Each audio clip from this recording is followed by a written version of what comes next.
Hello दोस्तों, good evening, नमस्कार। आप सभी का एक बार फिर से बहुत बहुत स्वागत है आप सभी के अपने यूट्यूब चैनल परीक्षा की शिक्षा में। उम्मीद करता हूँ, आशा करता हूँ आप सभी जो स्वस्थ हैं, कुशल मंगल है, बताइए जो अच्छे और बढ़िया तरीके से कर रहे हैं। तो जो भी क्लास में फर्स्ट टाइम आए हैं, पहली बार आए हैं, नए हैं, उन सभी को बता दिए कि हमारे चैनल पर आपकी जो है बीएड पोस्ट परीक्षा 2025 की जो तैयारी चाहते हो रेगुलर बेसिस पे करवाइए। तो जिसे भी तैयारी पूरी करनी है, कंप्लीट करनी है, चैनल को सब्सक्राइब करके आप लोग हमारे साथ जुड़े। क्लास का समय देखिए, जीके जीएस की जो सुबह 10 बजे, रीजनिंग की जो है दोपहर को 1 बजे, कला की जो शाम को 4 बजे, हिंदी की जो है शाम को 7 बजे आप सबको देखने को मिलती है। आप सबको इसी टाइम पर क्लास से जुड़कर अपनी तैयारी को पूरा कंप्लीट करना। नीचे डिस्क्रिप्शन आप सबको इंस्टाग्राम टेलीग्राम का लिंक मिलेगा, इंस्टाग्राम पर फॉलो करेंगे, टेलीग्राम चैनल को ज्वाइन करेंगे।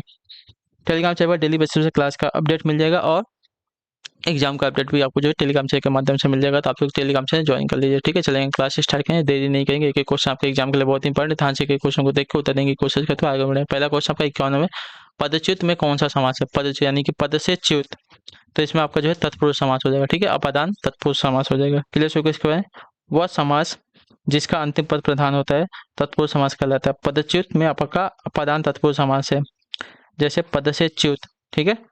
तो आपका अपादान तत्पुरुष समास हुआ। अगले क्वेश्चन की तरफ बढ़ेंगे। 52 नंबर, पंचरत्न का समास विग्रह। पंचरत्न का यानी कि समास विग्रह क्या होगा? तो 5 रत्नों का समूह, ठीक है। पंचरत्न यानी कि 5 रत्नों का समूह आपका पंचरत्न कहलाएगा। ऑप्शन नंबर बी राइट हो जाएगा, ठीक है। क्लियर हो गया इसके बारे में? इसमें आपका द्विगु समास है, जिस समास का पूर्व पद संज्ञावाचक हो और उत्तर पद आपका संज्ञा हो तो उसे आपका द्विगु समास कहते हैं। चलिए अगले क्वेश्चन की तरफ बढ़ेंगे। 53 में बताइएगा राइट आंसर। स्वागत शब्द में, स्वागत शब्द का सही संधि विच्छेद क्या होगा? तो स्वागत शब्द का सही विच्छेद सुधन आगत। ऑप्शन नंबर डी राइट हो जाएगा, सी राइट हो जाएगा, ठीक है। सुधन आगत स्वागत संज्ञा सही संधि विच्छेद हो जाएगा, ठीक। अगले क्वेश्चन की तरफ बढ़ते हैं। आपका 54 नंबर बताइएगा राइट आंसर। स्वरनाम कितने प्रकार, सर्वनाम कितने प्रकार के होते हैं? तो सर्वनाम जो आपके होते हैं साथियों 6 प्रकार के। ऑप्शन नंबर जो दिया गया है बी वाला विकल्प आपका राइट आंसर। पुरुषवाचक सर्वनाम, निजवाचक सर्वनाम, निश्चयवाचक सर्वनाम, अनिश्चयवाचक सर्वनाम, प्रश्नवाचक संबंध सर्वनाम और संबंधवाचक सर्वनाम, ठीक है। ये आपके 6 प्रकार के क्या होते हैं? सर्वनाम होते हैं साथियों। क्लियर सभी को इसके बारे में? चलिए अगला आपका है 55 नंबर बताइएगा राइट आंसर क्या हो जाएगा। हर्ष शब्द का विलोम शब्द क्या हो जाएगा? तो हर्ष का विलोम आपका हो जाएगा विषाद। ऑप्शन नंबर ए राइट हो जाएगा, ठीक है। क्लियर सभी को? शोर का आपका हो जाएगा नीरव, सरस का नीरस, ठीक है। अगले क्वेश्चन की तरफ बढ़ेंगे। आपका है 56 नंबर। झगड़ालू शब्द किस प्रकार का है? झगड़ालू शब्द किस प्रकार का? विदेशी है, तद्भव है, तत्समय, देशज है। तो आपका जो है झगड़ालू एक आपका देशज शब्द है, ठीक है। ऑप्शन नंबर जो डी दिया गया आपका राइट आंसर होगा। स्थानीय बोलचाल से बने शब्द जिनकी उत्पत्ति का प्रमाण न हो देशज शब्द कहलाते हैं। ये शब्द आमतौर पर जो है क्षेत्रीय भाषा में प्रयोग किए जाते हैं, जैसे लोटा, कटोरा, खिड़की इत्यादि सभी। अगले क्वेश्चन की तरफ बढ़ेंगे। 57 नंबर बताइएगा राइट आंसर। बसंत शब्द का प्राची शब्द है, बताइए क्या बसंत शब्द का प्राची शब्द क्या है? तो बसंत शब्द का प्राची शब्द देखे जाएंगे तो आपका राइट आंसर हो जाएगा साथियों कुसुमाकर, ठीक है। कुसुमाकर जो है बसंत शब्द का प्राची शब्द हो जाएगा। क्लियर होगा इसके बारे में? हाँ या ना? चलिए ऋतुराज, ऋतुपति, बहार, मधुमास ये सभी जो है आपके बसंत के प्राची शब्द। अगले क्वेश्चन की तरफ बढ़ेंगे। आपका 58 नंबर देखिए क्या देगा बताएं कि क्वेश्चन निम्नलिखित शब्दों में पुल्लिंग शब्द है कौन सा? बताइए पुल्लिंग शब्द यहाँ पे कौन सा है? तो पुल्लिंग शब्द की अगर बात करेंगे तो यहाँ पे देखा जाएगा तो आपका जो दिया गया है घी दही मोती। घी दही मोती आपके पुल्लिंग शब्द है, ठीक है। क्लियर सभी को? चलिए अगले क्वेश्चन की तरफ बढ़ेंगे। आपका है 59 नंबर। निम्नलिखित में से कौन सा शब्द समूह आपका तत्सम है? बताइए तत्सम शब्द समूह कौन सा है? तो तत्सम शब्द समूह है स्तंभ, गणना, आश्रय आपके तत्सम शब्द है, ठीक है। ऑप्शन नंबर क्या बोलते हैं? डी राइट हो जाएगा, ठीक है। चलिए अगले क्वेश्चन की तरफ बढ़ेंगे। आपका है 59 तो हो गया। 60 नंबर 60 पे आ गए हम लोग। निम्नलिखित में से पुल्लिंग शब्द बताइए। चलिए पुल्लिंग शब्द बताना है तो पुल्लिंग से आपका जो दिया गया है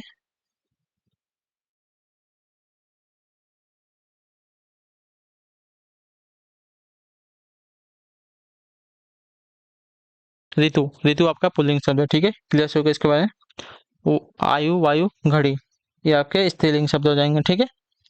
ऋतु आपका पुल्लिंग शब्द है। अगले क्वेश्चन की तरफ बढ़ेंगे। 61 नंबर। निम्न में से कौन से व्यंजन तालव्य कहलाते हैं? तालव्य व्यंजन कौन से कहलाते हैं? तो तालव्य व्यंजन आपके यहाँ पे च, छ, ज, झ ये आपके तालव्य व्यंजन कहलाते हैं। ऑप्शन नंबर जो ए दिया गया आपका राइट आंसर होगा, ठीक है।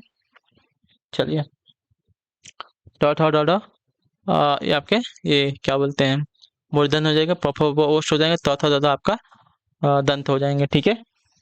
और क, ख, ग, घ आपके कंठ हो जाएंगे। अगले क्वेश्चन की तरफ बढ़ेंगे। 62 नंबर।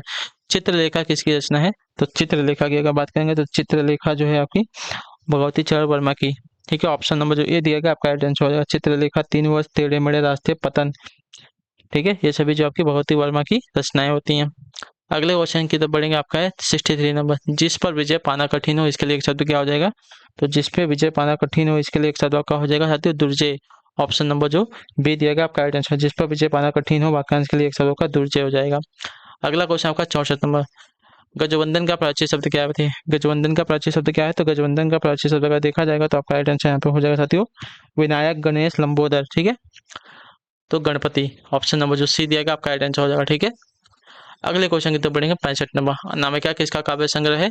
तो अनामिका की अगर बात की जाएगी तो अनामिका जो आपकी सूर्यकांत त्रिपाठी निराला का काव्य संग्रह। ऑप्शन नंबर जो ए दिया गया है आपका राइट आंसर होगा। ठीक, क्लियर सभी को? हाँ या ना? क्लियर करते हुए चलिए हमारे साथ आप सभी लोग। अगला क्वेश्चन आपका है 66, 66 नंबर। बताइएगा राइट आंसर क्या हो जाएगा?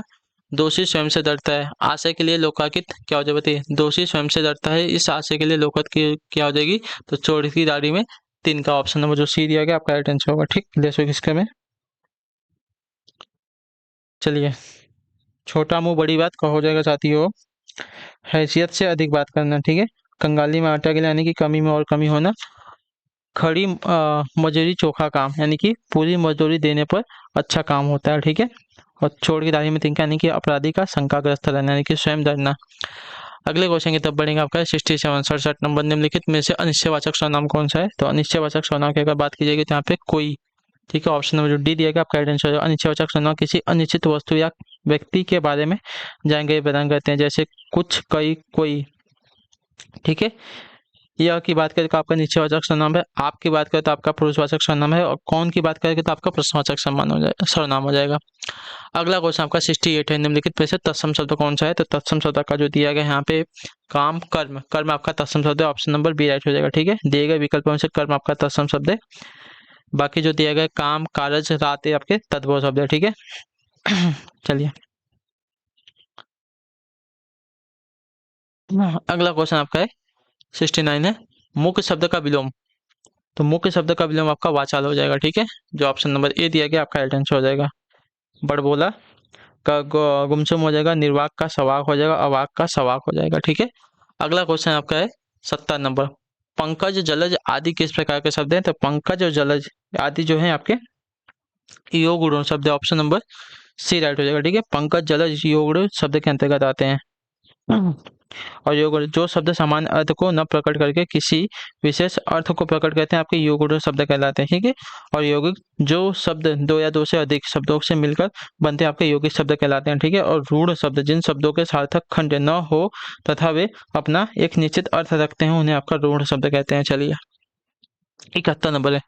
अनुवाद शब्द में कौन सा उपसर्ग है? तो अनुवाद शब्द में उपसर्ग की बात करेंगे तो आपका राइट आंसर यहाँ पे हो जाएगा साथियों अनुपसर्ग। ऑप्शन नंबर जो बी दिया गया आपका राइट आंसर। अनुवाद में आपका अनुपसर्ग का प्रयोग होता है, हुआ है। ठीक है, जो शब्द किसी अन्य शब्द के आगे जोड़कर शब्द का विशेष अर्थ प्रदान करते हैं, ऐसे शब्द आपके उपसर्ग कहलाते हैं।